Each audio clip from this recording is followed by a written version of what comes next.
All right, today we're going to eavesdrop on one of the most fascinating conversations happening inside your body right now. And that's the constant, really complex dialogue between your gut and your brain. I mean, we all use these phrases, don't we? They feel like, just simple metaphors for our emotions. But what if I told you there's some serious, hard science behind them? That these feelings, they aren't just in your head. They're actually part of a real physical conversation happening inside you. Yeah, it is so much more than a metaphor. So in this explainer, we're going to decode this internal chat, and we're going to explore the really profound link between your thoughts, your mood, and literally trillions of organisms living in your gut. So the big question is, how does this conversation actually work? Okay, so to really understand this conversation, we first have to get familiar with the communication network it's all happening on. Right, so scientists call this the gut-brain axis, or GBA for short. And honestly, the best way to think about it is like a biological superhighway. It's a two-way street. Your brain is sending signals down to your gut, and, this is the crucial part, your gut is sending signals right back up. This system connects our main central nervous system with what a lot of people call our second brain, this huge network of nerves woven all through our gut called the enteric nervous system. But hold on, it's not just a simple two-way conversation. It turns out there's a third and incredibly important player involved here, and we're talking trillions of tiny messengers. See, your gut is this bustling ecosystem. It's home to a massive community of microbes, and we call this your enteric microbiota. You can almost think of it like your body's own personal rainforest. And while everyone's mix is totally unique, kind of like a fingerprint, the overall patterns in healthy people are surprisingly similar. And get this, these little guys aren't just hanging out. They are active workers, performing absolutely critical jobs for our health. Just to give you a sense of this community, in most healthy people, just two major families of bacteria. These are called Firmicutes and Bacteroides. They make up about 75% of the entire microbiome. That's huge. And keeping the right balance between these groups, well, it's absolutely key for our health, as you're about to see. Okay, so let's look at the first direction of this conversation. How can these tiny organisms in your gut actually influence your brain, your mood, and even your behavior? Let's dig in. A perfect example of this comes from these fascinating studies on germ-free mice. So these are mice raised in a completely sterile environment, meaning they have zero gut bacteria. And when you compare them to normal mice, wow, the differences are shocking. They actually show lower anxiety, but, and this is the weird part, they have a totally exaggerated stress response. They just pump out huge amounts of the stress hormone cortisol. Their brain chemistry itself is fundamentally different. This was a massive clue. Our gut bacteria are absolutely essential for a normal, healthy brain to develop. Okay, so if having no bacteria changes the brain, the next logical question is, what happens when we add good bacteria back in? Well, researchers did exactly that. In one study, they gave mice a specific probiotic, it's called Lactobacillus rhamnosus, and the effects were profound. It lowered their stress hormones, it reduced their anxious behaviors, but here is the truly amazing part. It directly changed the activity of GABA receptors in the brain. Now you can think of GABA as the brain's own braking system. It's a chemical messenger that helps calm everything down. Super important. So how are these messages even getting from the gut all the way to the brain?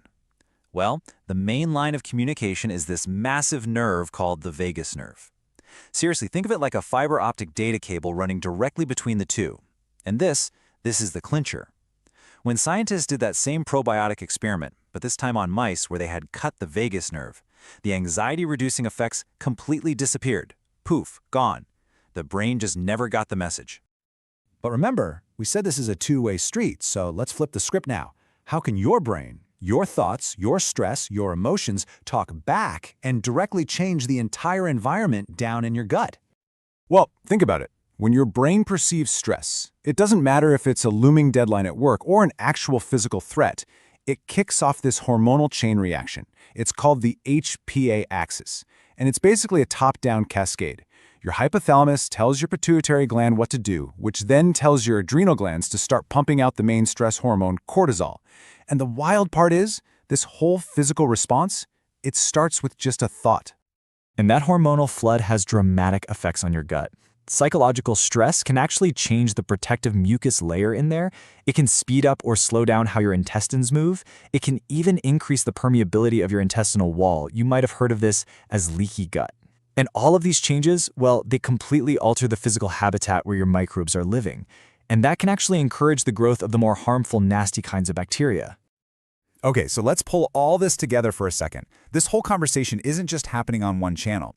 It's a constant feedback loop that's using multiple pathways all at once. You've got direct nerve signals through the vagus nerve, you've got the immune system chiming in, and you've got the hormonal system, like that HPA axis. But wait, there's more. The bacteria themselves produce chemical messengers. For instance, when they digest fiber, they create these things called short-chain fatty acids, or SCFAs, and these can travel through your bloodstream and influence both your gut and your brain. It's a seriously complex, multi-layered system. So, what happens when this really intricate communication system starts to break down? Well, let's ground all this science in a super common, real-world example: irritable bowel syndrome, or IBS. You know, for years, IBS was either seen as just a gut problem, or sometimes doctors would even say it was all in your head. But the latest science has completely turned that idea on its head.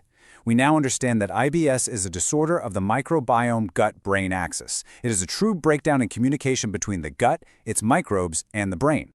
And the evidence for this is really compelling. For starters, we know that people with IBS have a different mix of gut bacteria than healthy people. A lot of cases actually start right after a bad gut infection. And what's more, symptoms often get better with treatments that target the microbiome, like certain probiotics. One of the key features of IBS is something called visceral hypersensitivity. It's a bit of a mouthful, but it just means the gut is extra sensitive, and it's sending these amped-up pain signals to the brain. It's a classic sign of miscommunication. But here is the single most stunning piece of evidence, and it comes from a landmark study. You got to hear this. Scientists took gut microbes from humans with IBS, and they transferred them into healthy, germ-free rats. And the result? The rats developed the hallmark symptom of IBS, that extra sensitive gut. This proved, pretty definitively, that simply changing the bacteria was enough to transfer the main symptom of the condition. I mean, that finding was absolutely revolutionary. And all of this brings us to the future.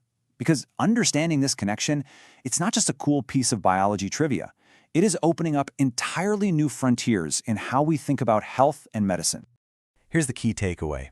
If we can influence brain chemistry and behavior just by changing the gut microbiome, then we have a powerful new set of tools to work with. This has kicked off a really exciting new field some people are calling psychobiotics. These are live organisms that, when you take them, can actually produce a health benefit for people with psychiatric illness. Just imagine a future where these, or really specific dietary changes, could become standard go-to strategies for helping with everything from IBS to anxiety and depression. So that leaves us with one last, pretty big thought. For centuries, we've treated the mind and the body, especially the gut, like they were two completely separate things. But the science of the gut-brain axis, it just shatters that old idea. It forces us to ask a new question. Should we stop thinking about mental health and digestive health as separate problems and instead start treating them as two deeply interconnected parts of one single whole system? It's a question that really could change the future of medicine.